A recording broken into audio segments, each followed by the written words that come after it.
So just a quick run through on nutrition there. Now we're going to switch over. We got one more training principle I want to cover real quick, and that's the principle of progression. And that's, again, you probably heard me say it before, but exercise is just simply your body hasn't done before.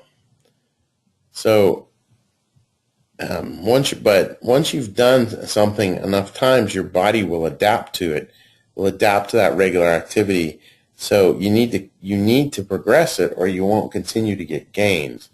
But the gains have to be small and based on your ability to adapt. So this is what it looks like if you look at while we're exercising. The idea when you exercise is that you actually cause your body to decrease below the baseline. You put a stress on your body and you break your body down a little bit. If you allow your body to fully recover, you'll actually overcompensate, and that's where you get that buildup.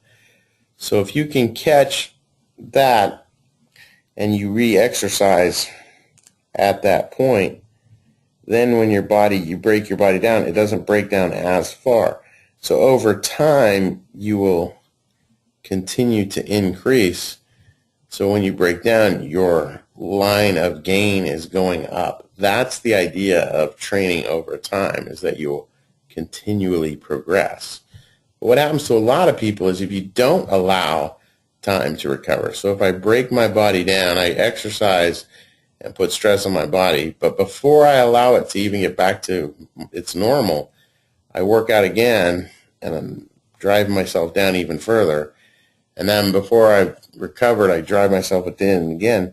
You end up with a downward trend and your body's breaking down. It's not building up. So you're actually fighting against yourself. You're actually breaking down your body over time instead of exercising to build your body up. So make sure that as you're doing that as you're exercising, you're building up.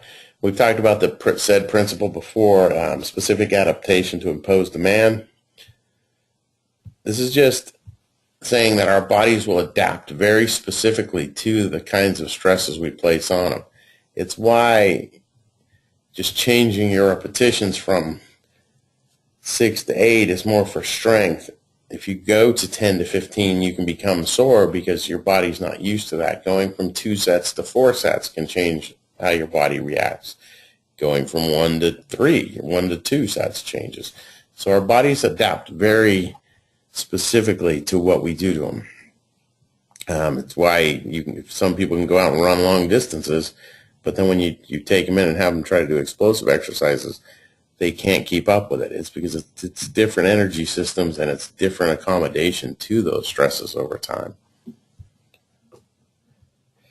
And this is the important thing. It's the stress-strain curve. Now, this is just from physics, that whenever you take a tissue or you take any material and you put a stress on it, right? Basically, there's stress on one side and strain on the other. So you'll see as you put added stress on, it's going to cause the tissue to strain. And that's called, up to this point, it's called the elastic point, or the yield. So this is the yield point. This is the elastic region. So as long as you're in this region, your body's accommodating. Whenever you put stress on the body, you're causing strain on the tissue, but it's within a realm that the body can accommodate. If you continue to push past, you'll hit this yield point here, and this yield point is where you'll see the body starts to change. So you're no longer getting this linear curve of the stress causing a strain. At some point, if you continue to push the stress, you start to really amp up the strain. So you're getting not the gains you would normally get, you're getting decreased gain until you get to the failure point, which is the ultimate stress. So at some point, the tissue will fail. You can speed this up by how quickly you put the strain on the body or the stress on the body, and can it ultimately sustain it. But there's a point where the ultimate stress the body can take, the ultimate stress causes the ultimate strain on the tissue, and finally the failure point where the tissue tears. So we've got to be cognizant of that as we're exercising. So you got to be careful with the speed of what the exercise you're doing and the amount and volume. So you got to let your body build up over time, but you also have to realize there's that speed. But unfortunately, another issue we have in America is the hyperconsumption issue. Shouldn't be the slow and steady part, but so we just have this. Something like that. So slow and steady actually wins the race over time. It's the tortoise and the hare. I'm not sure how you superimpose that. There we go. So, unfortunately in America we've gotten into hyperconsumption, which is just, we want the big house, we want the vacation, we want the cars, the trucks, the boats, the pools, the gizmos, the vacations. And we want, like, everything is just in excess these days. And we lose track of that forgotten area or the spiritual area of our health. And I've always been an advocate that health is not only physical, but it's also mental, emotional, and spiritual. And that being inner peace or inner calm. It doesn't matter. There's, for different religions, there's different ways of getting to that: meditation, prayer, solitude, nature, whatever it happens to be. But I truly believe we live in the age of distraction now.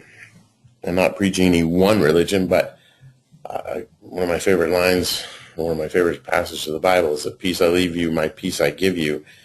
I do not give to you as the world gives it. Do not let your hearts be troubled, and do not be afraid.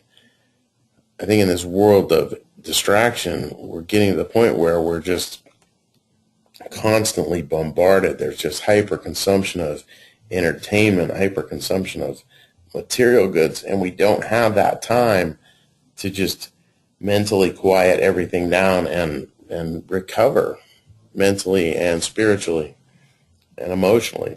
And that's why I think it's vital. So the book, if you made it to this part of the book, you'll find that so what is the secret? At the beginning of the book, she's looking for the secret to weight loss, to health, and to improved wellness. And ultimately, the secret is you. The secret is each individual, that we have the power to be healthy. We have the power to be well. We have the power to lose weight. But it's really up to us to take that responsibility. And you guys have taken that responsibility over the last 12 weeks and built yourselves up. Those of you who've been coming on a regular basis have really gotten to that training phase where you've seen those gains coming over time, and they're going to continue to come as long as you do it in the right way, and as long as you know that you are the secret, that you are the power behind the whole thing. So it's all up to you. And that's what we've been talking about this whole time, with the only person you are destined to become is the person you decide to be. So hopefully over the last 12 weeks, we've equipped you with knowledge and motivation and inspiration and just movement awareness to continue your journey. So we hope you will continue your journey with us, either through the next challenge or through our wellness program, so that we can continue to partner with you on walking you through these steps. But congratulations, get that final testing in. I can't wait to see the numbers, how impressive it's going to be to see what you guys have accomplished over the last 12 weeks. Make sure that you celebrate your accomplishments and continue to work on it. It's a life journey. Slow and steady wins the race. So over time, nice and slow, continue the journey. Don't get caught up into trying to sprint and then getting hurt or injured, because the last thing we want. That's the quickest way to ruin any of it. So with that, I want to thank you for your time and attention, and I will see you soon. Congratulations.